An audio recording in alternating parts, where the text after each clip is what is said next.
Hello everyone, this is FIDE Victor Newsroev, and we are here today to learn about King's Indian defense and most typical and tactical ideas in King's Indian defense. Okay, so we started a bit earlier today because last time I experienced some technical issues.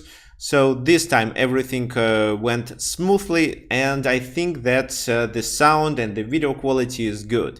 But let's wait for more attendees to come. Maybe we'll wait for 2-3 minutes. By the way, guys, I want you to share what your current ELO is, as well as which country are you from.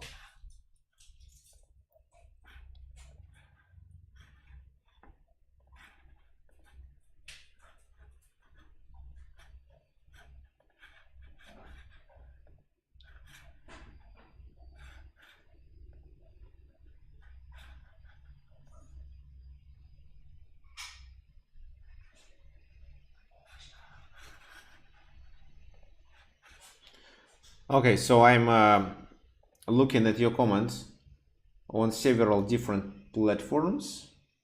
At our main page at Chesslands, as well as on YouTube and Twitch.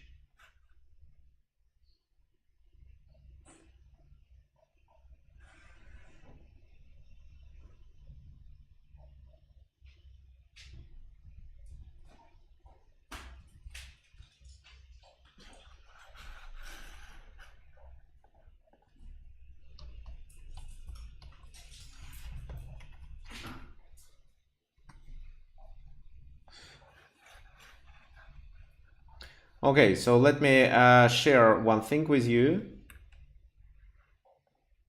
So please look at the screen. I played in the tournament during October and yes, during September and October.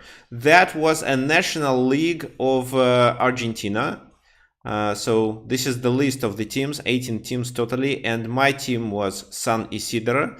San Isidro is a suburb of Buenos Aires.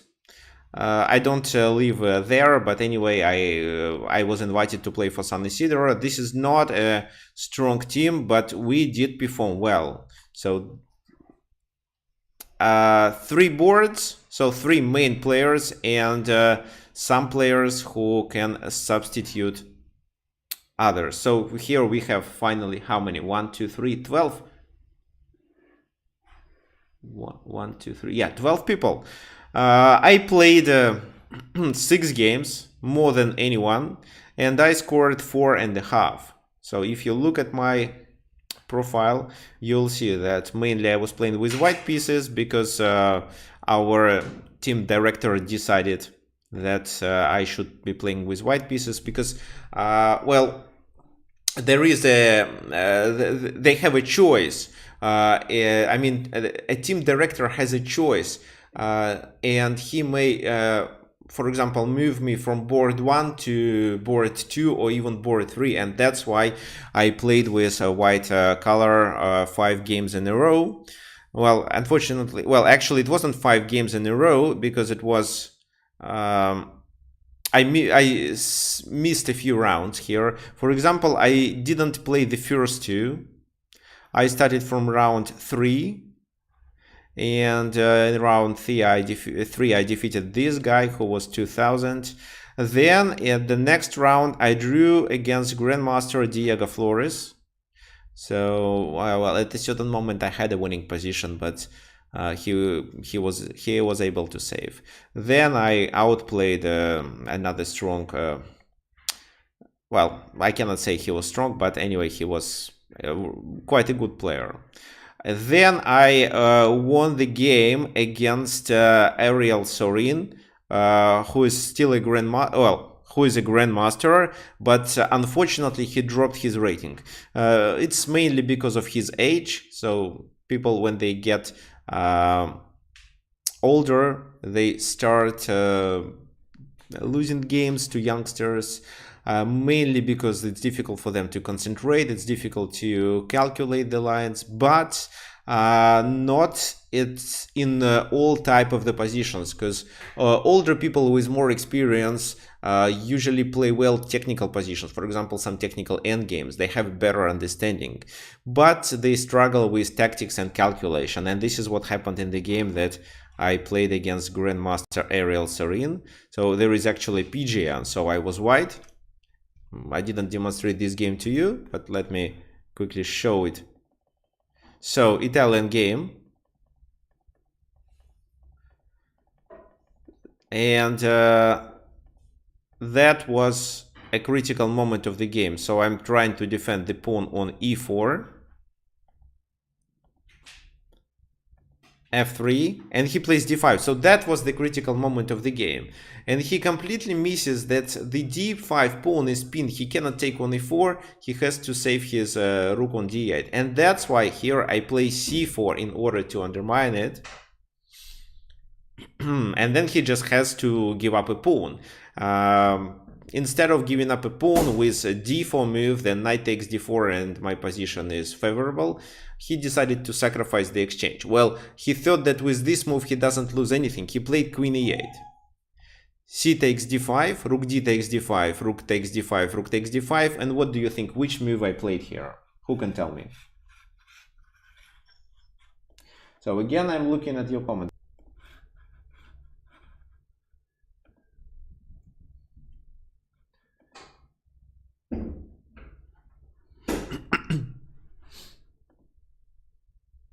So who can tell me?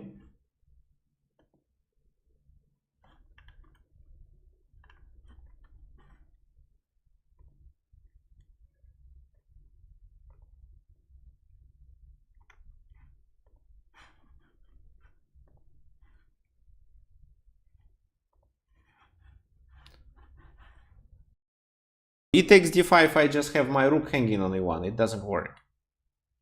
So moving the rook, well, I should somehow protect the rook on e1, gain a tempo, and then capture the enemy rook on d5. Sorry, but I cannot show it with the arrows on this board because it's from chess results. Okay, let me just tell you.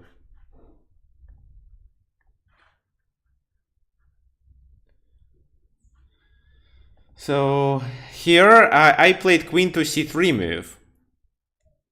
Yeah, queen to c3. Brian is absolutely correct. Queen c3, attacking g7 with the tempo. If he blocks with the rook, then I play f4, undermining this rook and still threatening to take the rook as well as to checkmate on g7. If he does queen e5 move, can you please visualize it? So queen e5, the queen goes to this position, the e5. Probably you see my mouse. Then I deliver a check on e7 with my knight, which is a fork. And if queen takes this knight, then the rook is hanging on d5 and I have extra exchange. And if after queen e5, knight e7 check, the king goes to f8, I just simply take this rook with my knight. This is how I protect my queen. So this is how I'm winning again. That's why my opponent decided to sacrifice the exchange here. And then his position becomes losing, so he lost the game quite quickly. Okay, let me close it. So that was a nice game, actually. Then there was a game I lost because I was better, but I didn't calculate properly. So probably this game against international master Lucas Liaskovich will be a part of my new course, calculational practical workshop. Well, when I'm going to demonstrate typical mistakes, what to calculate and how, because I'm going to base such a course on my own games. And the game that I recently won, so this time I played with black pieces and it was Khan Sicilian against quite a strong, well, I thought he is a FIDE master, but looks like not, but he is quite strong, 22-45. Almost like my rating, which was 22-52. Actually, it's 22-57. This will be updated. And you asked about my performance. Yeah, here it is, 24-04. So like international master performance probably. But I didn't get any international master norm. However, I think that this tournament was good for me and I obtained plus 28 rating points. So 2257 plus 28 equals to how many? 85. So my new rating will be 2285. All right. Okay. Okay, perfect. So we are done. We are done with this. Let's now talk about King's Indian. And for today, I prepared 3 games. So these are 3 games that we are going to analyze. And we start with the game by who? Of course, by Garry Kasparov, who is known to be, who was known as an expert in King's Indian defense. So King's Indian defense requires a lot of calculation.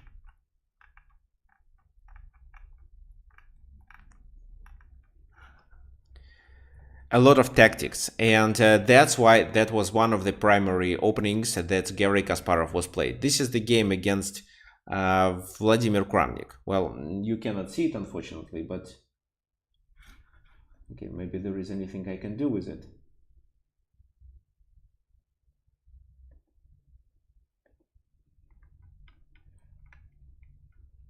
No, not right now. Okay, so d4, knight f6, c4, g6, so quite common.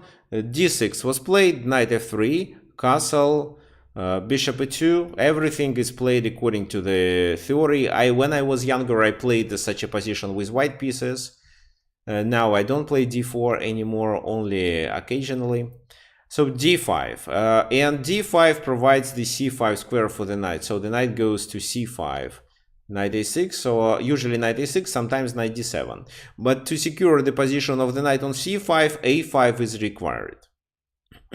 Well, when I was younger, I castled in such positions, and I tried to initiate this plan with a3, rook b1, b4, and so on. Trying to, at a certain moment of the game, trying to do c5. And this is what you actually can find in, I mean, the explanation of such a plan can be found in my one of my recent courses, the one that I sent the link to you with email last time. It was this past week. So this course is called Planning Guide for Club Players, and there is a section devoted to King's Indian pawn structure, which consists of an intro where I explain typical ideas for both colors, and then 2 game examples, where one for white, one for black. Okay, let's continue with our game now. So bishop g5 was played. Well, bishop g5 is also a common move, but not as popular as castling. h6, bishop goes to h4, knight a6, knight goes to c5, which is also quite obvious. Very often you can see bishop g4, bishop takes f3, because it's hard to find a good spot for this bishop. But here Kasparov played bishop d7, and this move is also fine. It helps to get a better coordination among black pieces. Knight d2, knight comes to c5. Well, the most logical scenario can be like this: a3, b4, trying to chase the knight away, then this knight comes to b3, then c5, and white tries to weaken the position of white on the queen side, especially the d6 pawn. Also, here white wants to open the position on the c file and enter the enemy camp. So this is the main plan. However, if you start with a3 move, you may face with a4, and now b4 is no longer an option, because they always take en passant, and you cannot get rid of this knight on c5. That's why here Kramnik starts with this move. But this move has a kind of a disadvantage. Or at least white should be familiar with this tactical strike that Garry Kasparov initiated on the next move, if they decide to play b3. With the bishop on c1, such a tactical strike wouldn't work. Okay, what do you think? So imagine you're Garry Kasparov, playing blitz. It was a blitz game against the world number 2, Vladimir Kramnik. And this is King's Indian defense, where you have a lot of knowledge, where you have a lot of experience. What would you do? Which tactical strike would you find here? So I'm waiting for your comments.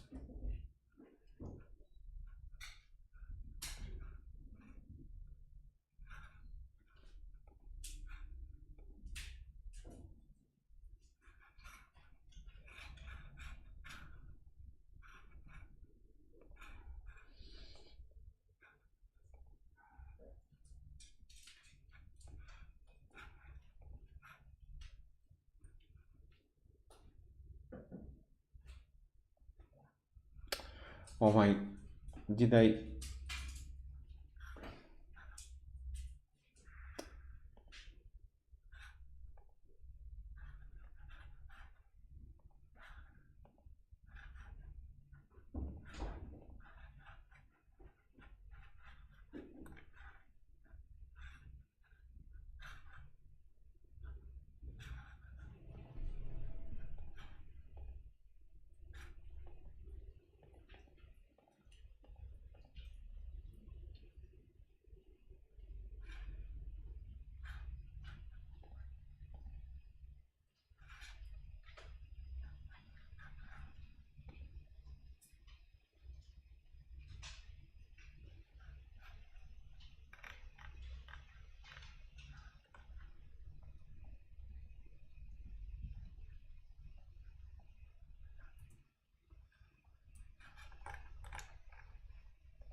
Okay, so waiting for your comments.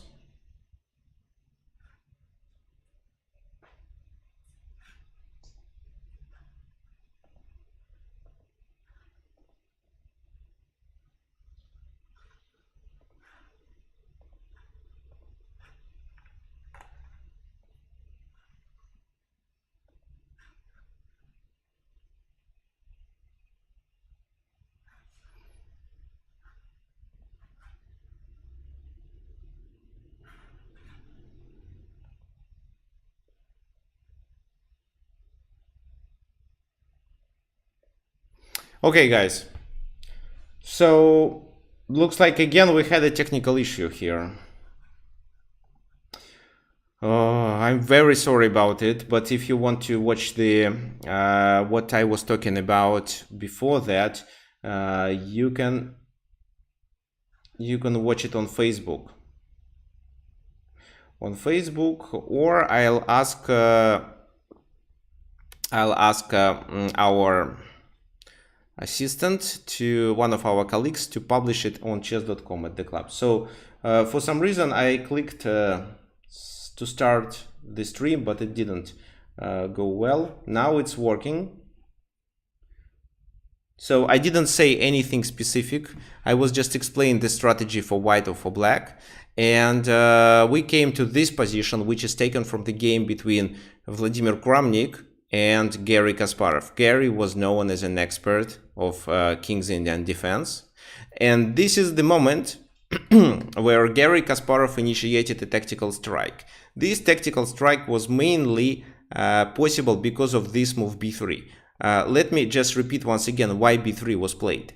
So if a3, b4, and then trying to do c5, which is quite logical, black plays a4 with the idea of doing knight b3, or with the idea of doing en passant once b4 happens.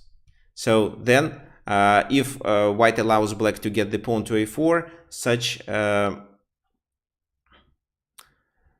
so there will be no way to get rid of this knight. This is what I'm talking about. That's why Kramnik starts with b3, he wants then a3 and then b4. This eliminates the black's opportunity of playing a4 and exchanging the a pawn for the b pawn. So that's why b3 was played, and now black initiates a tactical strike. So which tactical strike I'm talking about?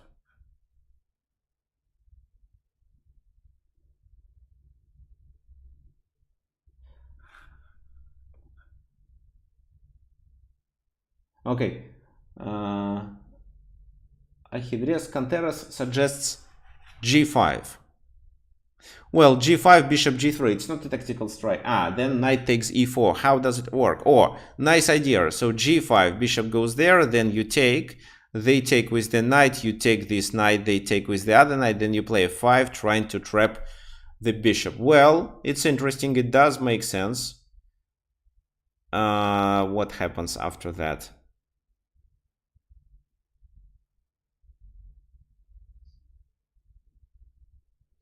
So maybe knight c3 or knight d2. Well, let's say, well, what is better to save? Well, f3 actually, f3, right?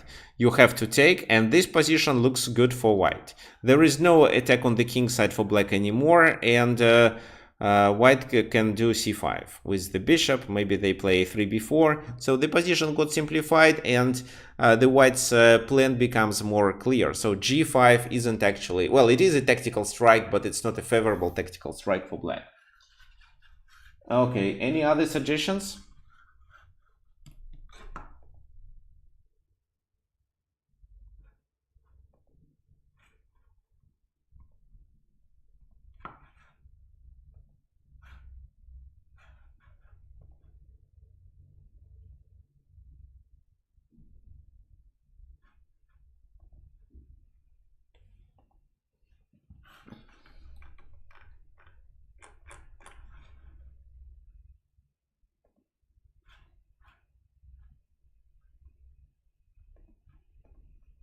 Okay, well, I wouldn't find it myself actually. Well, I would consider this option, but I wouldn't decide that it can be favorable for black.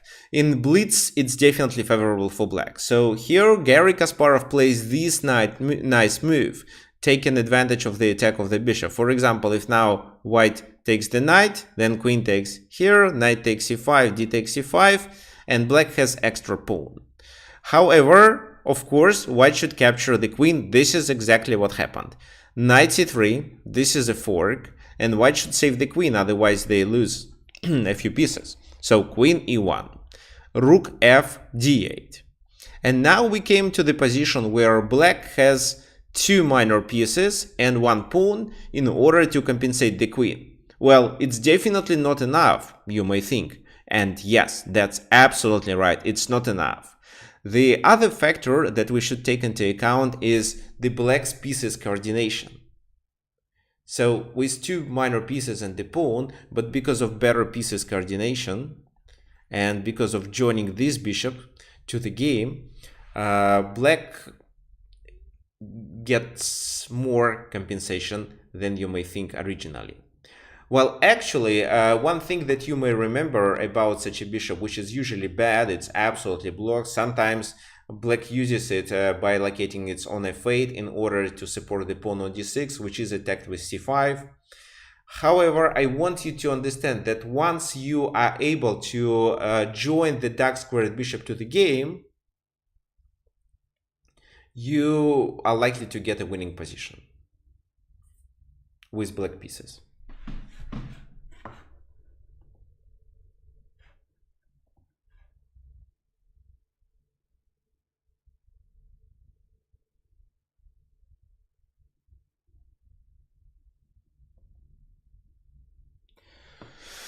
So, well, what white should do? White's task is to stop this initiative, to somehow try to simplify the position. And the best thing that they could do was actually knight b1. So this knight is active, it's important to exchange it. For example, knight e2, queen e2. Here you may say, what about e4? Then the rook is lost. Well, not the rook, but the exchange. That is not a big issue. Knight c2. Yes, there is a full compensation for the queen, rook, bishop, and the pawn, but no initiative anymore, and the position becomes equal.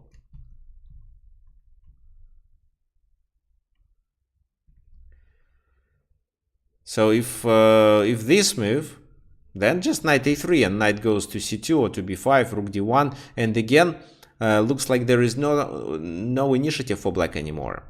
But in the game it was rook c1. By the first glance this is a tempo gaining move, but they sacrifice the other pawn, and then the knight goes to a better spot.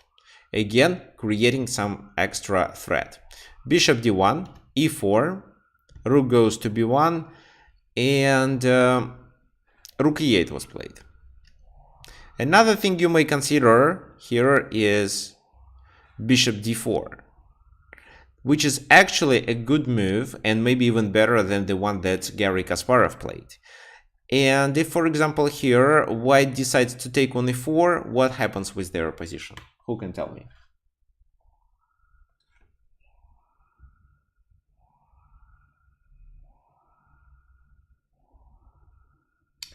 Yeah, so these two pieces for a queen sacrifice by the first glance is definitely not enough. And I'm not sure that I would initiate such a sacrifice in a real long game, but I would probably could do it in a blitz game. However, Garry Kasparov is such an expert in King's Indian defense, so he knows all these features. And he understands that pieces activity may play a more significant role in this type of the position rather than material advantage. Okay, so, well, if this move, well, yeah, first of all, knight e4, queen takes e4, bishop f5, and this is a skewer. But there is no initiative again. So you have enough compensation, rook, knight, and a rook and a knight, one pawn, and just to compensate the queen, well, yes, but where is your initiative? No initiative. Instead, you can play better. Instead of taking here, you may play rook e1. And there is no way of playing f3 because the pawn is pinned. Okay, let's go back. So instead, rook e8 was played by Garry, queen e3, and f5. With the idea of doing g5, f4. So this is the main plan of black in King's Indian defense. And if this plan allows black to activate the bishop, then black has one extra piece into the attack. And the attack is likely to be successful. So h4, some prophylaxis, but rook f8, no rush. It's better to locate the rooks properly and continue the attack. g3, rook a e8, king g2, and this knight goes back to the center in order to support f4 move. So rook g1, f4, pawn takes, rook takes. Well, it was possible to take with the knight, but with the rook, you are taken here. So h5. Trying to open the position of the black king, maybe also activate some pieces. But g5. So this king is in a danger, this king is relatively safe.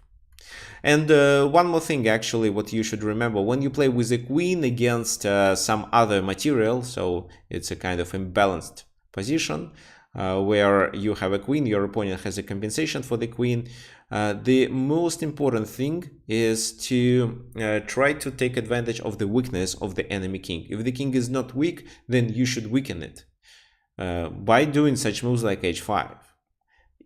If you are able to expose the enemy king, then the power of your queen increases. This is what not everyone knows, but this is what you can learn in practice. So let's say, for example, I was showing my game. Let me show it once again.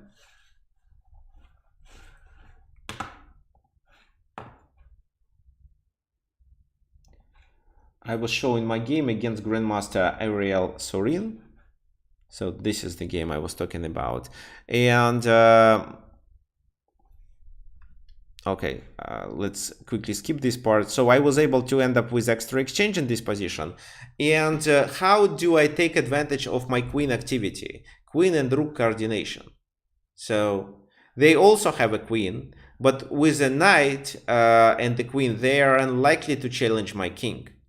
So, and my task here in order to win the game is not just to exchange the queens, pass the game into the winning game, because such an endgame may be not winning. How do I attack his weaknesses? There is a knight protecting them and a4 is always hanging. So here I play f6 in order to expose the king. Knight takes a4, queen e5, because my knight was hanging. Then this. And instead of trying to capture his weaknesses on the other flank, I am focused on the king side attack. Queen f6, threatening with rook g4. And then I started taking his weaknesses. So f6.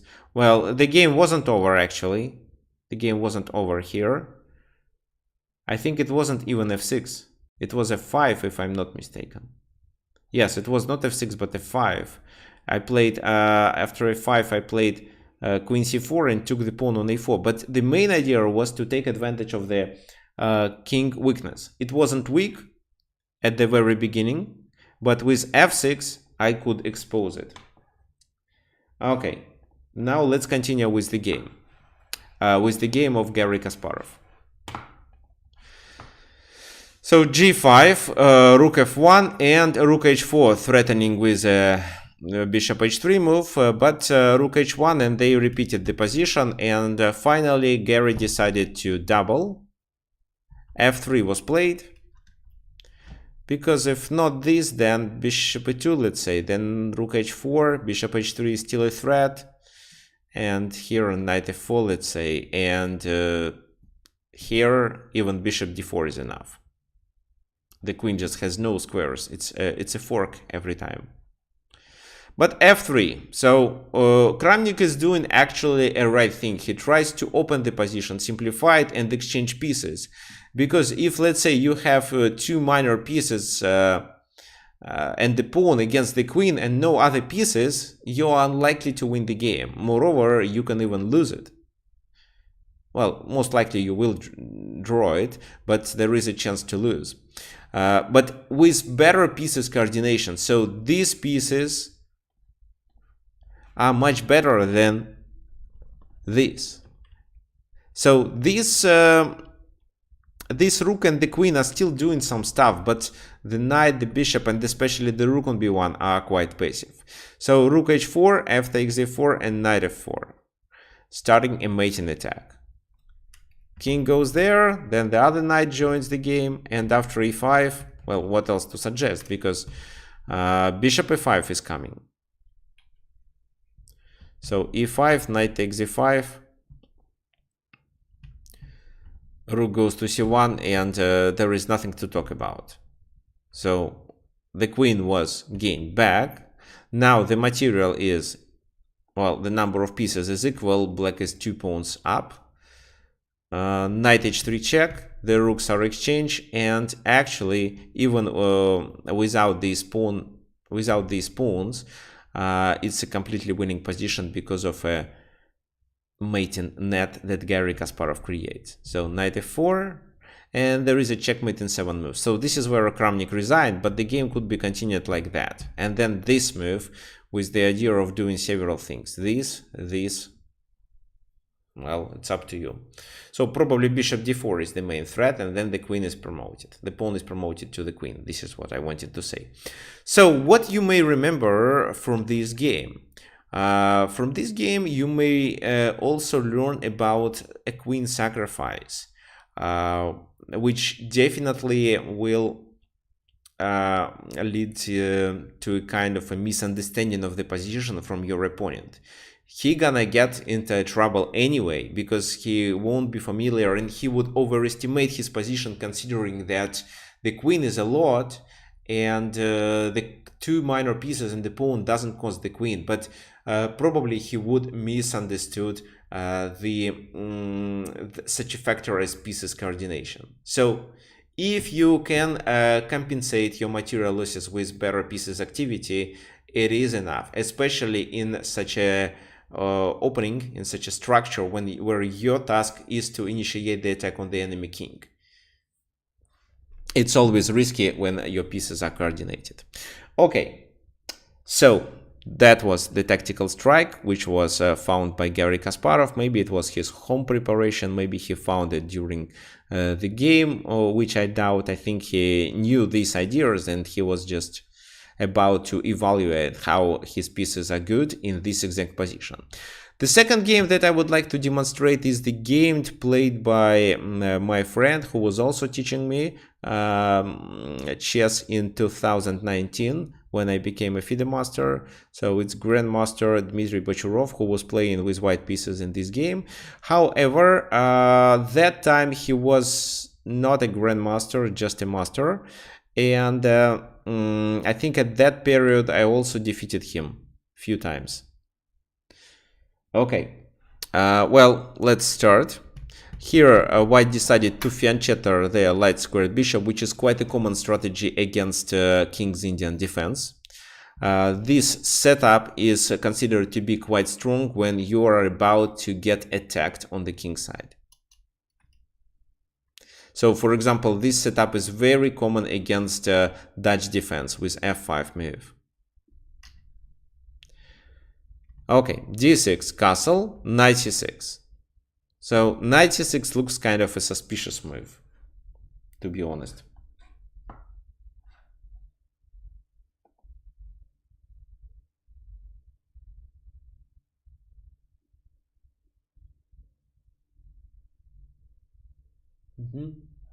Okay, guys, so this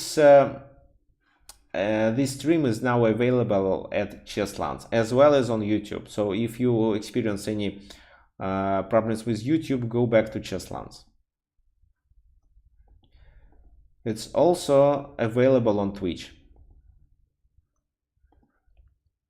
Okay, so Paul suggests rook e8, which I think is a good idea instead of knight c6. Or maybe you are not talking about this position. Okay, anyway. Well, this move looks suspicious. I would say maybe c6, knight d7, and then e5. That would be my plan. What I don't like this move, because if the knight goes to e5, this bishop is blocked after the exchange.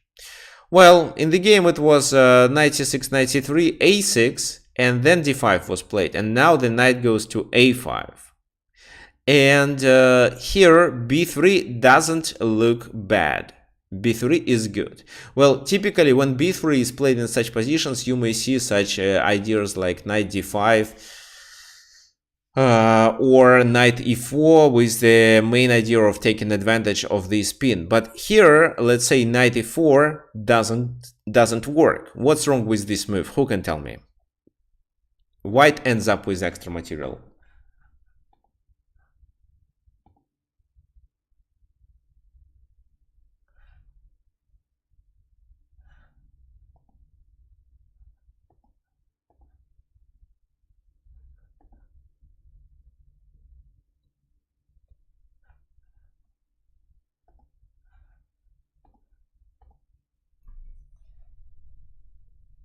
So John is absolutely correct. So knight takes e4, bishop takes rook. Looks like black has extra exchange, but after such move like bishop d2, it's actually a double attack. And white is about to get two minor pieces for a rook, which is definitely favorable for them.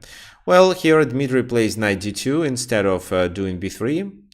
Black plays another variation of King's Indian defense, which actually I like myself and some of my students played. It's c5, Yugoslav variation of King's Indian defense. Well, not e5 to not blocking the bishop, but c5. And usually when such a move is played, the key idea is to try to play on these squares, maybe also do this attack and try to get the control over the b file. But it doesn't mean that the attack on the enemy king is not possible anymore. It is. So queen c2, rook b8, b3 was played. So here white protected on c3. That was the reason of queen c2. b5, bishop b2, h5 as a prophylaxis, and with the idea to play h4, which is also quite common in order to expose the king. Well, this is a very common plan against the king side fianchetto. And white is doing everything perfectly well until a certain moment of the game. They play rook e1 because if they do this, they win the game, right? Well, this pawn structure is quite preferable for black, for white, because with two pawns in the center, especially already on the enemy territory. So on the fifth rank, e5 and d5, white is likely to control everything. The center and provide their pieces with several squares in the center to maneuver. For example, e4. This knight or the other knight can go to e4. So this is the main plan. Bishop f5, e4 with a tempo, bishop d7. Knight goes to d1. And this is where black realizes that f4, e5 is coming, or even e4 directly, and they play e5 themselves. How would you play for white in this position? What do you think?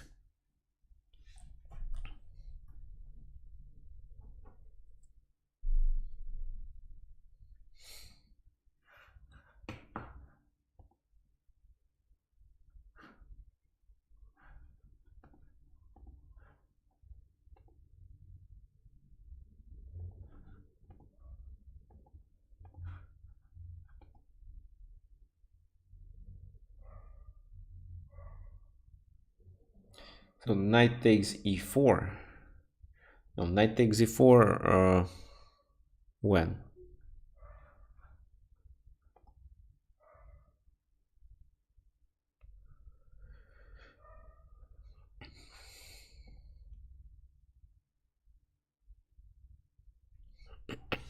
So now the question is how to play for white. So it's not knight e4, of course.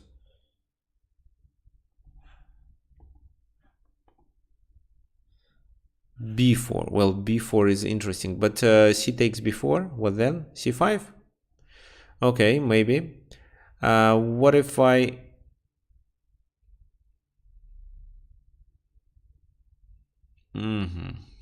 Okay, before I have to take. Then you do c5 and I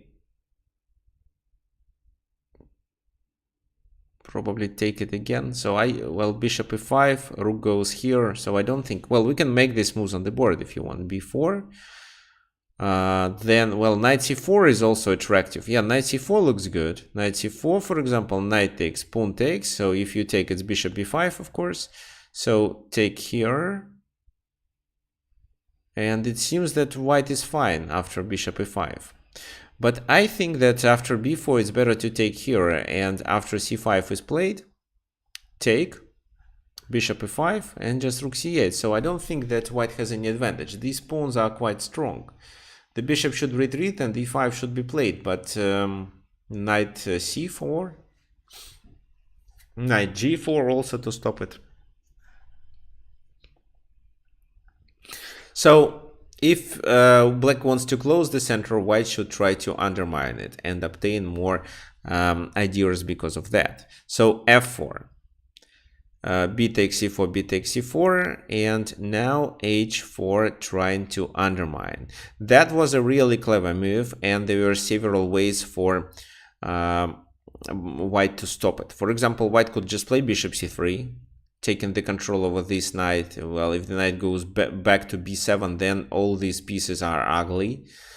And now with bishop attacking the knight, it means that the queen cannot join the attack anymore because the knight will be hanging every time. Another thing white could do was f5 to close the position on the king side, and the attack on the king side will be a bit tougher for black.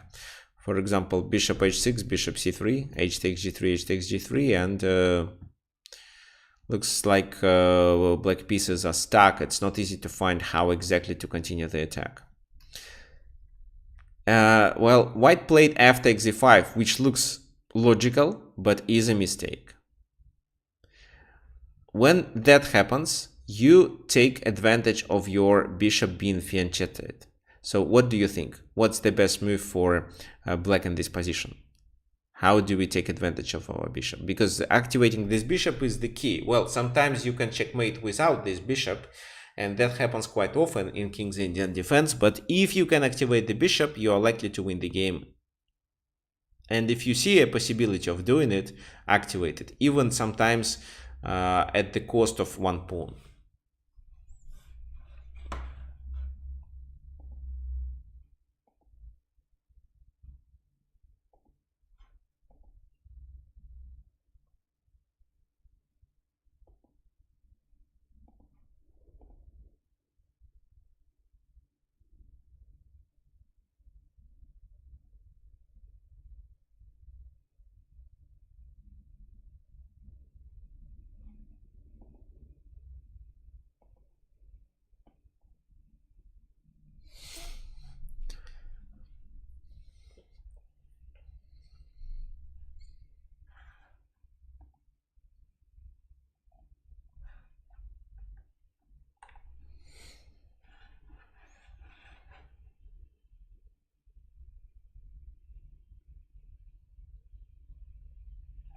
So, knight h5 suggested by Brian. Well, yeah, the idea is good. You're pressuring here, but I think black found a better move. What other suggestions do we have? Nothing else?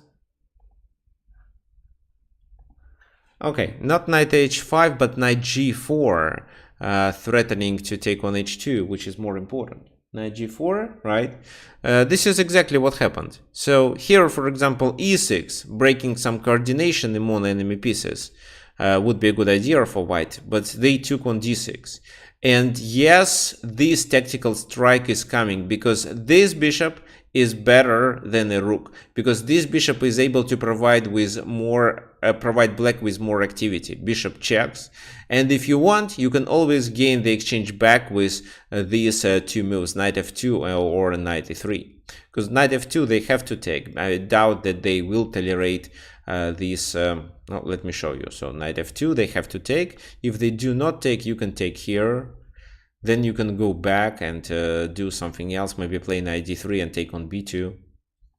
That's why every time you play knight f2, they have to sacrifice the exchange. But black doesn't want to gain the exchange. Black wants to succeed with a checkmate.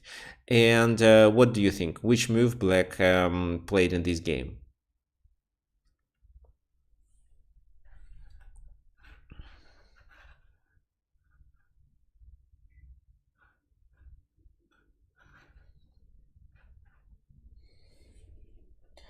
Okay. So John is absolutely correct. It's knight h2. Well, h takes g3 was also possible, but then h3, closing the position. However, it's still fine. Knight f2, rook takes, pawn takes, rook f1. And bishop g4, trying to do this. Because if they take, this is a checkmate. So h takes g3 was also possible, but knight h2, another strong move, was played in the game. Now if the king takes, the game is over. Check. If the king goes back, this leads to a checkmate. If the king takes on g3, queen g5, and then the queen goes to the h file, it's also a checkmate.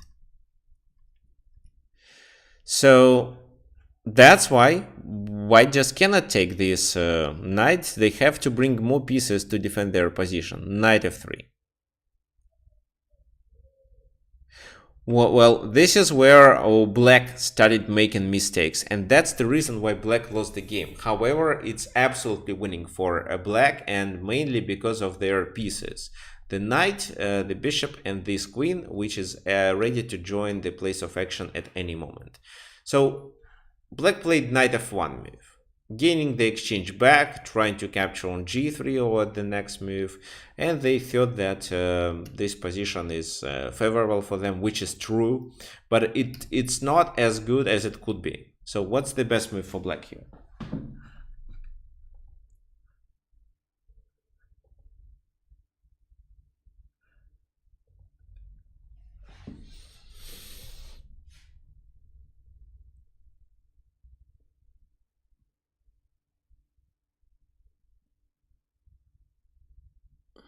H takes g3 and knight takes f3. Well, let's talk about knight takes f3. Knight takes f3, rook takes f3, and if you take, they take with the rook.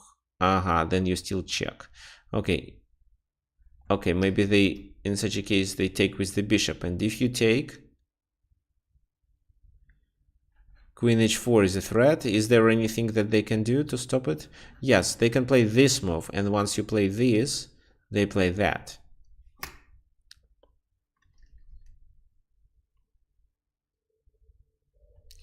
So, and something like king g7, let's say king g2, king h7, king g7, sorry, rook h1, yeah, still doesn't make sense for black. Okay, so taking on f3 isn't good, but taking on g3 right now works really well, because if now knight takes here, it's just queen h4, threatening to take with a mate, so they have to find how to defend the position, maybe with this move. After which there shouldn't be any rush. Well, for example, you could continue with this move. The rook moves, maybe. Then you take. queen takes.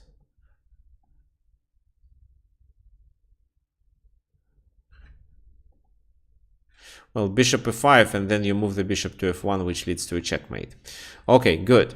So that's why the knight cannot be taken on h2. And they probably have to take on d4 instead. But then queen h4 with a checkmate on the next move.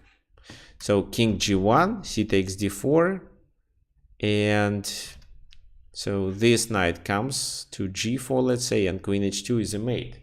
Or maybe knight takes f1. So they have to play rook f3 or something like that in order to liquidate the pawn or to let the king escape in case of queen h2. But knight f3, bishop takes f3, and just d3 in this position. The queen cannot be distracted, so because of a checkmate, the knight has to take. But once the knight takes, it's knight takes e4, and again this knight goes to the game, but the queen cannot be distracted. So queen g2, knight takes d6, and this is the main threat. So black is likely to win the game soon.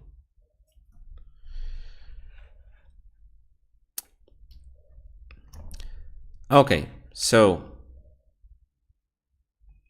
knight takes f1 was played.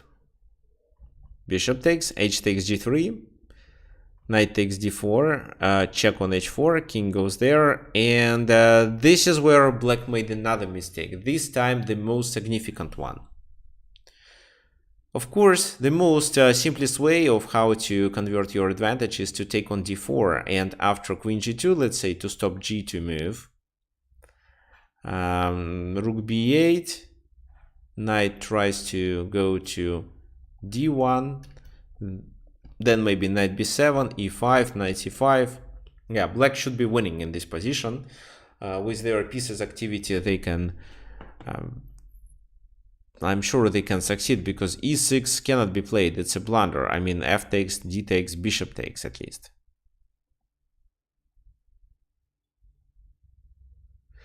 And black is threatening with this move. And then maybe bishop g4 or queen to g4, trying to take advantage of the pin. So it's really hard to defend. But in the game, black played this move, g2, which seems to be a logical idea to attack the rook and to threaten the bishop, but knight f3 with a temper. Of course, they take on f1, promote to rook. Why do they promote to a rook? Because there is no big difference. This piece will be captured anyway. It's important to deliver a check, so either a queen or a rook can deliver a check. But this game was played in Novosibirsk in a local club, and at that times there were no extra queens near the board, and instead of trying to find the queen, black decided just to promote to a rook, which does the same thing. Rook takes f1. So if they promote to a queen, it's still rook takes f1. So black just decided to not go somewhere else, to look for a queen, not to call the arbiter, but to promote to a rook. And again, here queen h5 could be more favorable. Queen h5, e5, and bishop h3. And maybe there is a perpetual check, but black tried to make mistakes. Queen f4. Queen d2, trying to exchange. Queen g3, queen f4, e5, bishop g4 is another mistake. Instead, they'd better capture on c4, take, e6, take on d5. Well, what else? Because if pawn takes, it's queen g6. So e6, queen takes, pawn takes, but queen d6. And this pawn is likely to die. So white has an extra knight, but with such a king being exposed, I'm not sure if white wins here. However, after bishop f4, yes, white wins. Knight h2, bishop d4, queen f2, and you just cannot stop these three pawns. I don't think that the rest of the game is interesting. White just converted their advantage and won the game quite quickly. So we don't need to analyze it. These pawns are weaknesses. For example, knight a4 and knight takes c5 is just possible. Well, rook invasion is also a good plan. So finally, e7, check. And now this knight has to be activated, but actually there is no reason. For example, d6 and d7 is enough. f4, and after d7 it's over. So why it's over? Because of d8 coming, and if this move it's still d8, which is a double check, so they have to take with the queen, and after this move they lose their rook. That's the reason after d7 here black resigned. So but you see, black had a winning attack. They were just not as good as, for example, Garry Kasparov was in order to find the best continuation. So this idea is quite common. But from this game, I want you to remember the sacrifice of the rook on b2. So activate your bishop, get rid of his opponent, the dark square bishop of white, and join your bishop to the game with bishop d4, trying to bring more pieces to the king side, especially your queen. And with this check, the enemy king is stuck on the h file, so it's quite easy to checkmate. For example, h takes g3, and you can take and bring the queen, or if this knight moves, you bring the queen immediately. Okay, fine, we are done, and we have one more game example, which is a very short game between Maxim Vashyalagraf and Alexander Grishchuk. So, you see, I'm trying to talk about three different structures which may happen in King's Indian defense. Of course, we could even do 10 hours course devoted to this topic, but today I try to talk about everything in this 1 hour webinar. So first of all, we were talking about the most natural Sicilian with e5 and d5, so this pawn structure. Second, we were talking about Yugoslav variation and the fianchetto from white. So c5 was played instead of e5, but the bishop was fianchetted, which usually makes the king stronger. Second, we are going to talk about the exchange variation of King's Indian defense. So the move order was a bit different, but it finally led to King's Indian defense after e5. e4 was played. So, well, exchange variation is actually d takes e5, d takes e5, but e takes d4 is also quite common. So, for example, once I was playing it with black, but that wasn't a good idea actually, and I was able to win the game, but again, not because of the opening. So here, knight takes d4, of course. Knight c5. c5 is a good spot for the knight. Rook comes to e1. Maxim Vashyalagraf was playing with white pieces, so he was. It was a rapid game, if I'm not mistaken. Let me. No, it was a blitz game with 5 minutes plus 2 seconds. And he was playing against Alexander Grishchuk, so both players are quite experienced in King's Indian defense and other openings and know a lot. So here, Grishchuk plays knight g4 move. Knight g4 contains the idea of activating the bishop, pressuring here, so for example, this can be a threat, maybe the queen to b6, knight e6, and something like that. I tried to exploit a similar idea in my recent Sicilian game, but I failed with it and win because of a different strategy. So this move. So for example, if h3, which is the most natural thing, queen f6, double attack.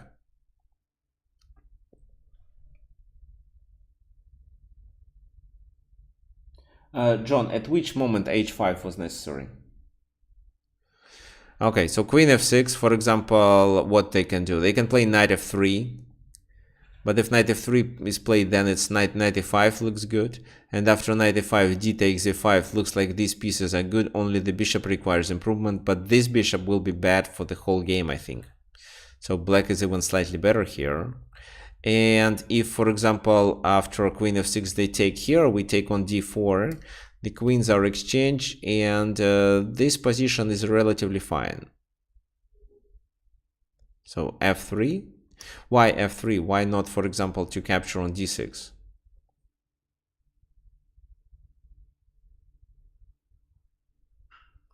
Well, I don't think there is a point because d6 is a weakness, and after the rook has to go, it's bishop g4. So white doesn't gain a pawn with rook d6. It's just an exchange. So it's better to let black to play with the weakness on d6, but with f3.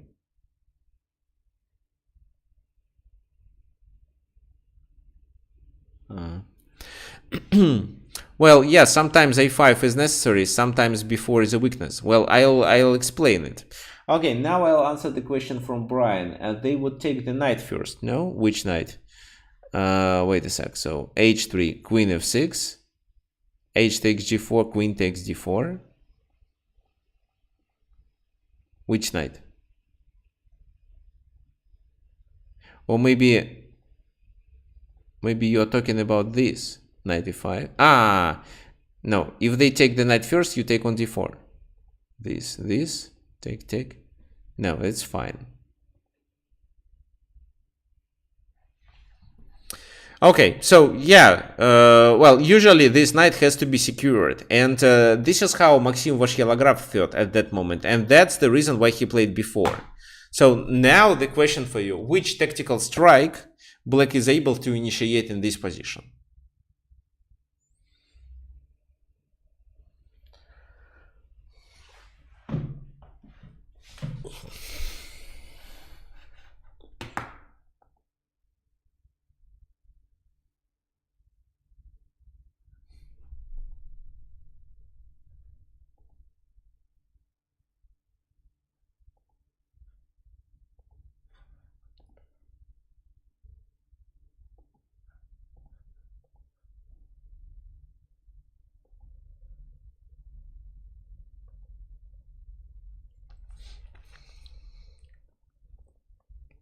Okay, guys, I'm waiting for your suggestions.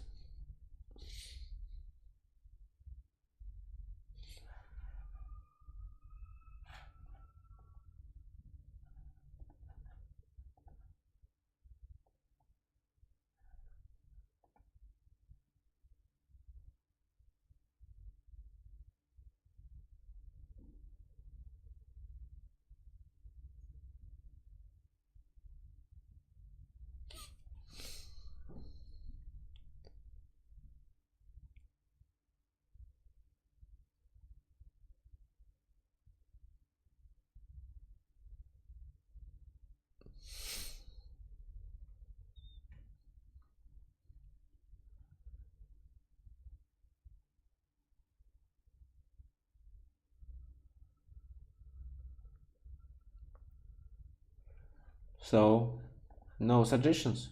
Okay. That was the... okay. Uh-huh.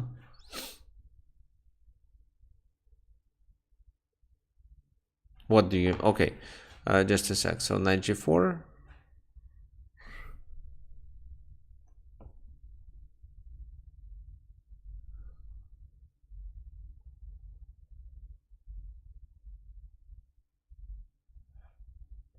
Okay, before knight e5 is the suggestion. Pawn takes knight c4. This is probably you want. Okay, let's take a look at this line. So knight c4. What happens then? This is hanging. So most likely they move it back. D takes c5, knight e2. So it looks okay for white. White doesn't lose any pieces. So queen e5, queen b3, let's say.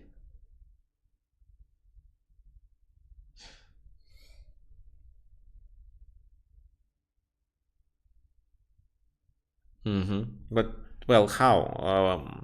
Let's say you do this, I play, I don't know, this move. You play before? You play before. Oh, the knight is hanging. What are we talking about? So, yeah, this b5 is obligatory. Then the bishop goes, let's say, to f4. And b4 is not possible because of queen takes c4. No, there is another move that Grishuk played. Grishuk played queen b6. What does this move do? So it creates a pin. That's why something like that is not favorable. Two knights are now in danger. So this knight moves its bishop c3. This knight moves its what? D takes c4 probably. Yeah, this knight moves, it's d takes here, d takes c5, I mean. Rook b1.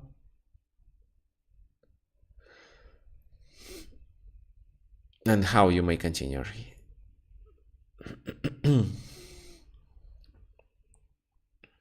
Maybe just queen e2 is enough. Because the number of pieces is equal, you just capture 2 pawns for nothing. And maybe you also capture the pawn on c4. So queen b6, a3 was played. a5. Trying to take advantage of this pin. Now what? Well, here Maxim Vashyalagraf decided that knight e2 may work, but that was another mistake. Instead, he could try with this move. A takes b4, a takes b4, rook a1, bishop a1, and queen takes b4. Well, he cannot take on d6, because if he does, it would be something like that. Take, queen takes, bishop d4, and queen e8 doesn't look good, because even if the queen takes there, it's still bishop takes c3. And now there is a... maybe there is a better move here.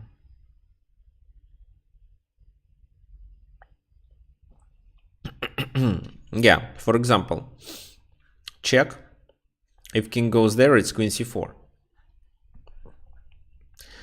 And they are in trouble. Oh, this is a check, actually.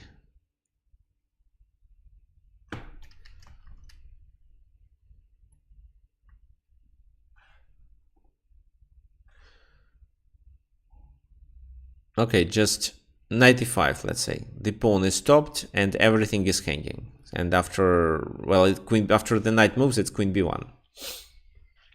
And with 2 knights, black is able to stop the pawn on d7. So e5, a takes b4, a takes b4, rook a1, bishop takes. So e takes, well, h3 maybe, but then knight e5. And after f4, this knight goes to d4, because if they take here, then this, and maybe rook e5. Well, it's obvious that black is better here. Black has a rook for 2 minor pieces, but together with the rook, there are 3 pawns. Black is definitely winning. Okay, knight e2 was played. A takes b4, a takes b4. And how would you play in this position? The move is quite obvious.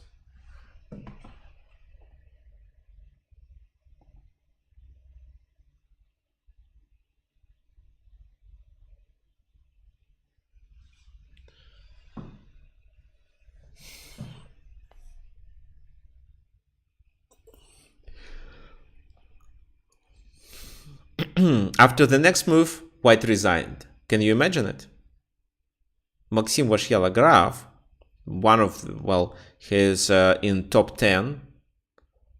Well, it was a blitz game, but he resigned in this position because he simply got trapped. And he got trapped because he overestimated the b4 move.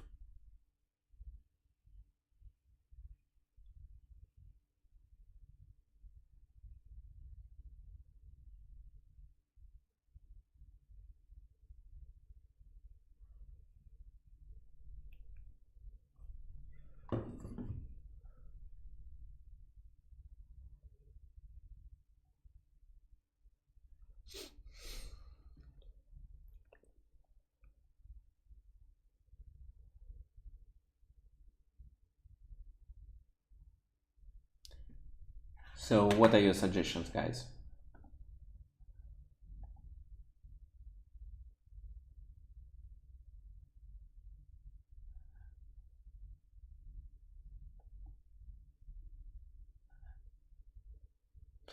Does 96 work? Well, no, I don't think so. 96. So this is the idea. But let's check. So 96. Then let's say bishop takes bishop.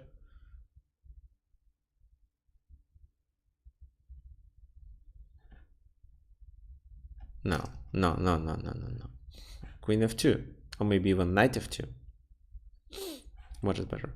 Okay, so knight e6 taken with the knight is definitely a mistake, but maybe c5 can be played. D takes c5 and maybe knight e6 in this position.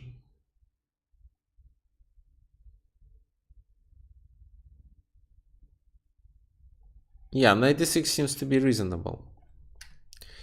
Yeah, black is winning here. Yeah, knight e6 works. Right, thank you for this suggestion. But there was a better move played. No audio? Let me check.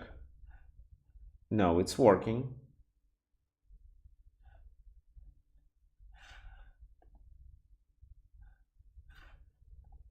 Yes, everything is working. I'm sure you can hear me well. Can you check your audio?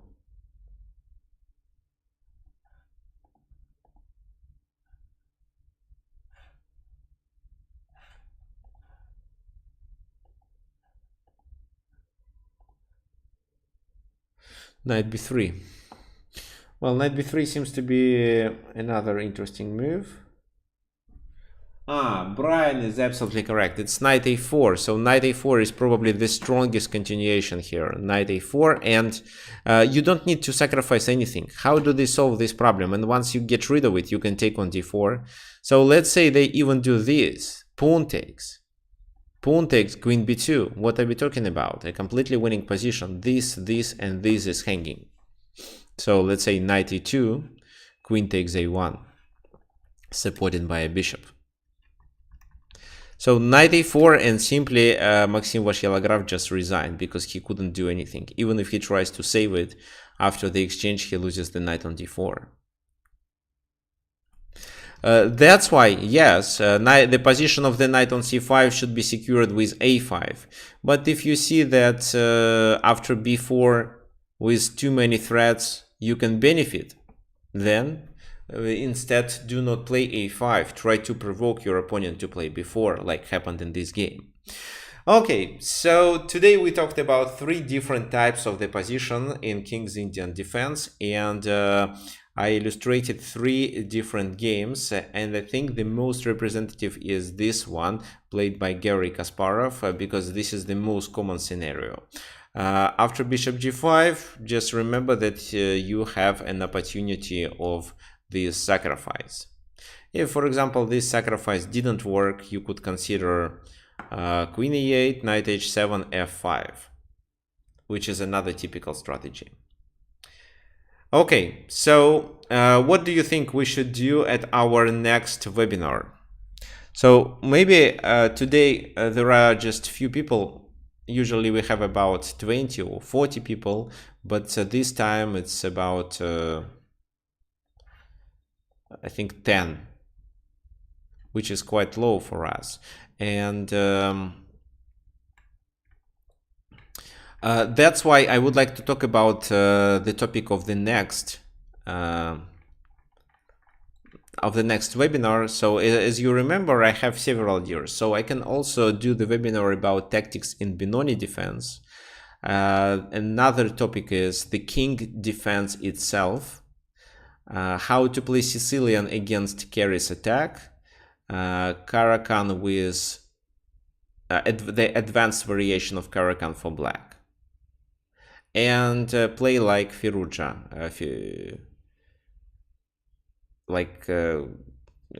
yeah. So you can also know these guys, Firuza Alireza. Well, he's probably the best under, well, yeah, let's look at his FIDE profile.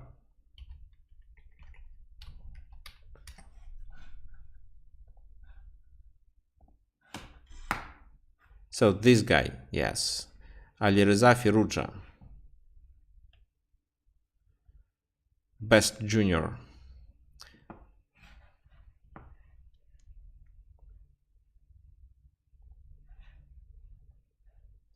And what else? Well, I think that's it. This is the topics I prepared. If you have anything else in mind. Oh, I also can teach how to play positionally against King's Indian, but it's unlikely to be the next webinar. Well, maybe king defense itself. That would be the topic of our next webinar. But if you have any other suggestion. Okay, so a good suggestion from Brian, finding a draw in a losing position. Well, okay, so saving losing endgames, something like that. Yeah, okay, let me think about it. Okay, audio is working, perfect. Okay, guys, so that's all for today.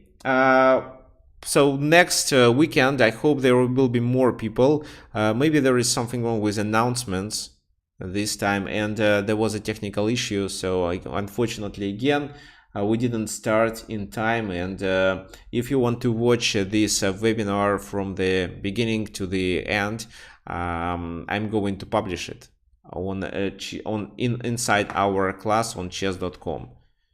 Inside our club on chess.com. For example, let me show you where exactly.